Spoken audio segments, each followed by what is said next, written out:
देश के प्रधानमंत्री नरेंद्र मोदी साल 2014 से सत्ता संभाल रहे हैं और यही बात लगता है विपक्ष को बर्दाश्त नहीं हो रही है। इसीलिए 2024 के लोकसभा चुनाव में वो तमाम सियासी पार्टियां एकजुट होकर विपक्षी एकता बनाने में जुट गई हैं, जो कभी एक दूसरे को पानी पी पी कर कोसा करती थीं। फिर वो चाहे राहुल गांधी की कांग्रेस हो, अखिलेश यादव की सपा हो, ममता बनर्जी की टीएमसी हो, केजरीवाल की आम आदमी पार्टी हो या फिर लालू यादव की आरजेडी और नीतीश कुमार की जेडीयू हो, ऐसी 26 पार्टियों ने विपक्षी एकता बनाई और इस विपक्षी एकता का नाम इंडिया रखकर मोदी को हराने चली है, जिन्हें अब हैदराबाद से सांसद असदुद्दीन ओवैसी ने जमकर लताड़ा है और यहाँ तक कह दिया कि विपक्षी एकता वाले लूडो खेल रहे हैं, जबकि पीएम मोदी चेस खेल रहे हैं।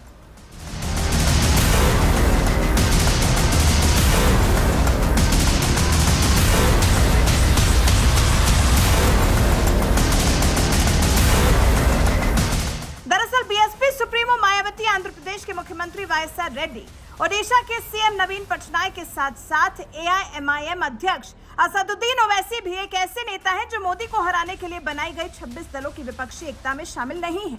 इसलिए ये नेता विपक्षी एकता वाले मोदी विरोधियों को लताड़ने का कोई मौका नहीं छोड़ते हैं। इस बार ये काम सांसद असदुद्दीन ओवैसी ने किया है, जिन्होंने एबीपी न्यूज को दिए एक इंटरव्यू में विपक्षी एकता वाले मोदी विरोधियों की जमकर क्लास लगाई है। सबसे पहले तो सांसद ओवैसी ने विपक्षी एकता वाले आईएनडीआईए में जाने के सवाल पर कहा कि कोई मुझसे कहेगा इज्जत का सौदा करके गुलामी करो, हाथ बंद करके चौखट पर आकर खड़े हो जाओ, तो मैं लड़कर मर जाना पसंद करूंगा। घुटने टिका कर मुझे जीना पसंद नहीं है।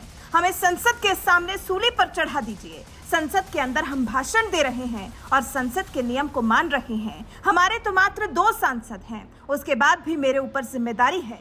नरेंद्र मोदी जैसे चालाक आदमी के सामने अगर नियम तोड़ रहे हैं तो आप उनको मौका दे रहे हैं। ओवैसी यही नहीं रुके, मणिपुर के मुद्दे पर राजनीति कर रहे विपक्षी एकता में शामिल राहुल गांधी, ममता बनर्जी, अखिलेश यादव, नीतीश कुमार जैसे नेताओं को लताड़ते हुए कहा कि मैंने स्पीकर की सर्वदलीय बैठक में कहा था कि मणिपुर पर चर्चा करवाओ, इसे बिना प्रधानमंत्री के ही करवाओ। हम कहेंगे कि प्रधानमंत्री भाग गए। ये कथित इंडिया वालों ने कहा कि प्रधानमंत्री को आना चाहिए। दिल्ली का बिल आया तो सब एक हो गए। डेटा प्रोटेक्शन बिल जिस पर सब एक हो गए, इसमें कहा गया कि आम लोगों का सर्विलांस होगा, लेकिन फिर भी इस पर बहस नहीं हुई। पर्यावरण बायोडाइवर्सिटी का बिल आया और आपने वॉकओवर दे दिया। इंडिया वाले लूडो खेल रहे हैं और नरेंद्र मोदी चेस खेल रहे हैं। मॉनसून सत्र के दौरान एक के बाद एक बिल पास कराने वाली मोदी सरकार को ओवैसी ने जहां चेस जैसा दमदार खेल खेलने वाला नेता बताया, तो वहीं दूसरी तरफ विपक्षी एकता वालों को लूडो खेलने वाला नेता बताकर मजाक उड़ाया। और आपको लगता है कि ओवैसी यहीं पर रुक गए, तो आपको बता दें इसके बाद उन्होंने विपक्षी एकता में शामिल तमाम सियासी पार्टियों के नेताओं की भी पोल खोल कर रख दी। इसी इंटरव्यू में ओवैसी ने कहा, जिनके जिस्मों पर इतने दाग हैं आज वो सेक्युलर कैसे हो गए? नीतीश कुमार गोधरा के समय रेल मंत्री थे, बीजेपी के समर्थन से मुख्यमंत्री बने, ऐसे में वो सेक्युलर कैसे हो गए? 2019 में कहा कि नरेंद्र मोदी को वोट दो, फिर सेक्युलर हो गए। सीएम केजरीवाल रियल हिंदुत्व की बात करते हैं। शरद पवार के अजीत पवार ने बीजेपी के साथ सरकार बना ली, संसद नहीं चलने देंगे, लेकिन पुणे में उनके साथ मंच साझा करेंगे। हमें पागल समझ रहे हैं? मैं सवाल करता हूं तो पसंद नहीं करते हैं, मैं सच्चाई बताता हूं। सांसद ओवैसी को सबसे बड़ा मोदी विरोधी नेता भले ही बताया जाता रहा हो, लेकिन बात जब देश की आती है तो यही ओवैसी देश का साथ देते हैं। तभी तो जब संसद का मॉनसून सत्र चल रहा था तो उस वक्त कांग्रेस, सपा, टीएमसी, आरजेडी, आम आदमी पार्टी, जेडीयू जैसी 26 विपक्षी पार्टियां पीएम मोदी को संसद में बुलाकर मणिपुर पर चर्चा कराने पर अड़ गईं, जबकि मोदी सरकार ने गृह मंत्री अमित शाह को पहले ही मणिपुर पर चर्चा कराने की जिम्मेदारी दे दी थी। लेकिन इसके बावजूद विपक्षी एकता वाली पार्टियों ने संसद में हंगामा करना जारी रखा, जबकि असदुद्दीन ओवैसी ही एक ऐसे नेता थे जो मणिपुर पर चर्चा के लिए गंभीर नजर आए और सरकार की बात मानते हुए पीएम मोदी के बिना ही चर्चा कराने पर राजी हो गए। लेकिन फिर भी विपक्षी एकता वाले मोदी को संसद में बुलाने पर अड़े रहे, जिसकी वजह से मणिपुर पर चर्चा नहीं हो सकी। जिसके बाद विपक्षी एकता वालों ने दूसरा दांव चला और मोदी सरकार के बहुमत में होने के बावजूद अविश्वास प्रस्ताव ले आए, तब जाकर इसी बहाने मणिपुर पर भी चर्चा हो सकी। बहरहाल ऐसे विपक्ष को जिस तरह से ओवैसी ने लताड़ा है, इस पर आपका क्या कुछ कहना है? अपनी राय में कमेंट कर जरूर बताएं। I stand to oppose this RBD bill. In a democracy, the government must be transparent, but the citizen lives must be protected. But this government believes in the opposite. When we ask for data on poverty or deaths in COVID, the government says no data available. But the government fails it is entitled to collect all our personal and private data and use it for its own end. So there is a phrase in English called peeping Tom. In Hindustani phrase, it should be called Jhanku uncle, which the government indulging in. So the proposed section 3, subsection 3A violates the fundamental rights to privacy guaranteed by the Constitution and as recognized by the Supreme Court in Puttaswamy judgment, sir. Sir, information collected under RPI Act, Aadhaar Act, National Food Security, Passport Act, Motor Vehicle Amendment Act is all collected for that purpose alone. Interlinking and centralizing such diverse databases violates the principle of purpose limitation, which is at the heart of the right to privacy. Sir, the test laid down in Puttaswamy requires that there must be a statute for any state action that infringes on the right to privacy. NPR, no statute exists. Citizenship Act 1955 has no reference to any popular registration.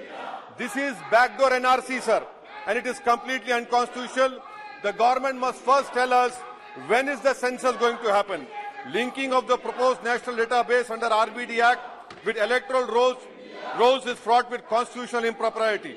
And there is likelihood of such data being used for targeted disenfranchisement, voter suppression, and some electoral consultant, whether the Association of Billion Brains or Foundation of Billion Brains, can create a database that provides granular data on voters, their caste, and religion.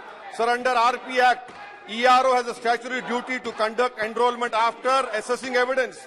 Linking this to applicant is violation of Article 324 and the RP Act. In Supreme Court judgment of Lal Babu Sen, Supreme Court held ERO responsible for deleting and adding the names. Sir, last year Puttaswamy judgment laid down threefold tests: legality, necessity, and proportionality. These amendments does not meet this threefold test. Centralized databases enable the creation of mass surveillance infrastructure that may be used for profiling, targeting, and discriminating against citizens. Sir, amendment to section 17 is blatantly anti-poor as it extends to any person whose birth was not registered or incorrectly registered. 38% of children under age of 5 do not have birth certificates. 62.3% age of 5 have their birth registered and possess a birth certificate in 2015-16.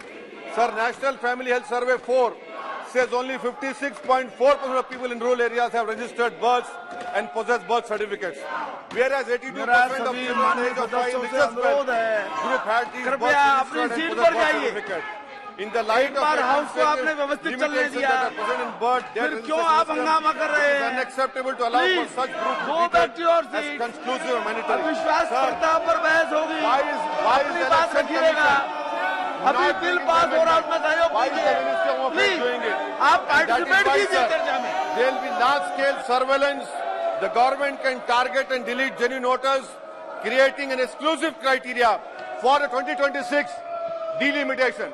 Sir, I am thankful that they have come to me to show themselves. I am very thankful, sir. Sir, that is why I oppose this act, and I hope the government will send it to the concerned standing committee. अन्य मंत्री जी महोदय, कई माननीय सदस्यों ने अपने बहुमूल्य सुझाव दिए हैं जिससे यह